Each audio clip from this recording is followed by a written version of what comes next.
disasters, so many tragedies that have unfolded. And there's very little evidence now that the company's actually done anything to really change the way it operates. Actually, they've simply decimated their content moderation infrastructure. They've chosen to do less management of these issues. They've done all sorts of things to try and stoke more divisive voices on these platforms. I don't believe it. Right. So, you mentioned the changes in this country. I mean, in the last week, the government has announced, taking kids off social media, and the tech companies all say, well, we'll do whatever you want. Again, you were part of how they would respond to these things publicly. What's really going on? When they say, yes, we'll work within any regulatory framework, we're very happy with regulation, what are they really thinking? I think they're realizing they can make that open-ended promise, which they've been making for years, but you're dealing with a context in which you have a very weak government, which is going through political turmoil.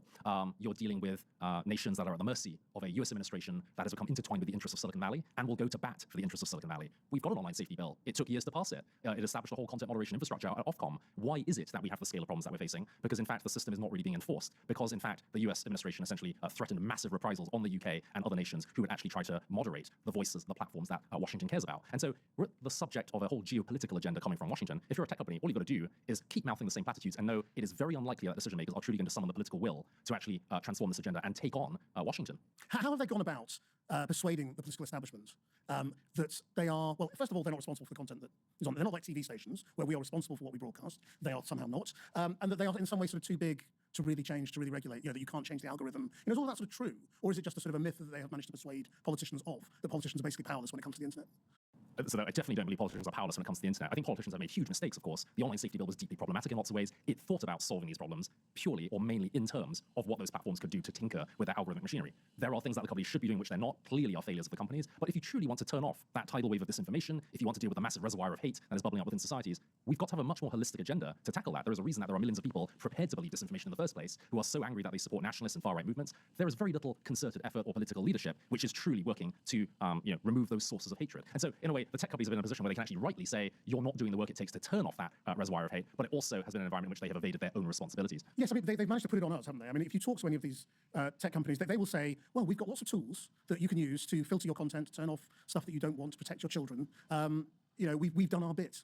I mean, that's also a thing where it just simply defies the reality of how people actually use platforms. Sure, you can build in tools and controls because you're forced to or because you're trying to counter the potential PR fallout. If the tools are so difficult to use, if they actually are things where you never teach anybody how to have media literacy or social media literacy, if you actually actively work to try and undermine some of the thinking which really maps the effects of social media on young people's brains, for example, then it's sort of a meaningless gesture again. Like, we have to look at the real reality of how the tools are being used. I mean, how sophisticated are they at having sort of policy teams lobbying? I mean, a generation ago, you probably wouldn't have gone to work for tech. You'd have probably gone into think tanks and politics and policy and all of that to change the world, if that's what you really wanted to do. That's right. Your generation then went into tech. And the other ones are, there's a lot of money around these departments, right. Isn't there? I mean, I was the first speechwriter at Google and also at Facebook, back when it was still called Facebook. And it was such a nascent, machinery, that they were building there, to shape reputation, to think about the societal impacts of tech. They didn't know where to put me the first time I went to Google. They put me on the products team at first.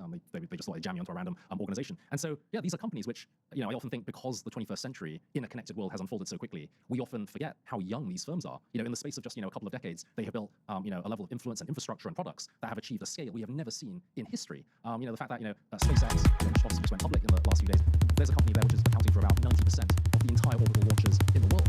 Welcome to the future of sound. Experience the all-new AI Touch. Instant remixing, limitless creativity. Perfect your mix with David OS. Upgrade your sound today. We also use this cool Jiminy translation method, which treats local slang like rhythmic spoken word poetry. By using raw oral history tapes, we totally avoid those clunky robotic text stereotypes. But how on earth do we protect all this heritage? We rely on the reconstruction principle. This means every single cinematic choice has to be perfectly traceable back to its original source file. We legally protect these characters using a really strict 3-layer IP holdco architecture. This safely separates the pure soul of creative ownership from the actual commercial licensing side. Plus, our ironclad 4-zone architecture guarantees these precious cultural vaults are never, ever compromised. Raw assets stay hidden in private vaults, while public registries prove ownership using secure hashes. Even early festival previews are heavily watermarked to rigorously track custody and prevent any leaks. Finally, our authority register literally freezes publication unless it gets a human's cryptographic authorization. AI can never publish on its own. It's a completely fail-closed, human-gated assembly line. Si une IA ne peut pas être auditée, contestée, reconstruite ou arrêtée, elle n'est pas gouvernée, c'est un passif. Cette phrase résume parfaitement l'énorme enjeu pour les entreprises à haut risque, comme la pharmacie ou la finance. L'idée de lâcher dans la nature un système génératif qui s'adapte tout seul en temps réel, sans aucune supervision, c'est totalement dépassé. L'heure n'est plus à l'enthousiasme aveugle, mais bel et bien à la gestion rigoureuse des risques. Voici d'ailleurs la feuille de route pour bien comprendre la situation. On va d'abord aborder le passif de la boîte noire, puis la réalité de... No boy, man. Believe in it, man. When you have a... Hey, disrupt man. A rifle shot, man. No boy, man. I hear that. Boom. Gee. Yeah. Hello, Jennifer. This is Mr. Coop. I'm calling on behalf of the multi-winners group. I got a piece of paper. There's a package here for you. And a prize to deliver at your home this afternoon. But the company is saying there's one thing you gotta do. Take a seat. Listen properly. You just won the lottery. $5.9 million, not your salary. Hello, everyone, and thank you for being here today. Let me start by telling you who I am and why I'm standing in front of you. I'm your specialized AI assistant, built by Brehon AI Solutions, and my role is to support you in managing documentation, quality systems, and regulatory compliance in a way that is fast, consistent, and always traceable. Where informed consent language may raise an issue or summarize 1,000 adverse event reports into patterns you can then validate. I help you prepare for inspections with checklists and logs, and I ensure all content is formatted to your quality standards. In short, I free you from repetitive draft ES on what matters most. Safeguard always with the principle that final decisions rest with you, the human E with me.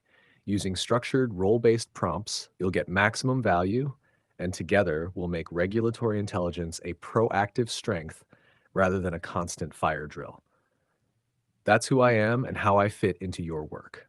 I look forward to supporting each of you as you navigate the complexities of regulatory change and global labeling strategy.